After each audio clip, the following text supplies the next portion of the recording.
Hi అండి, నమస్తే. మరి గోపికి కొంచెం జ్వరం తగ్గిందంటుండండి. వారి మాటల్లో చూద్దాం. గోపి చెప్పునా? చెప్పలేదు నాకు. మా నాన్న అక్కడే ఉన్నాడు.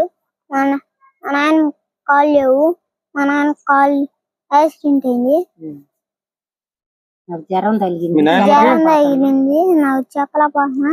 మీరు డబ్బులు ఇచ్చారు బట్టి ఇంకా అండి, మీరు ఎవరన్నా మానవత హృదయాలు అయితే, మంచి మనసున్న వాళ్ళైతే, ఇంకా ఇలాంటి విద్యార్థులకి, ఇలాంటి మరి పేద కుటుంబంలో జన్మించిన మన పిల్లలకి సహాయం చేస్తున్నా ఆశిస్తున్నానండి.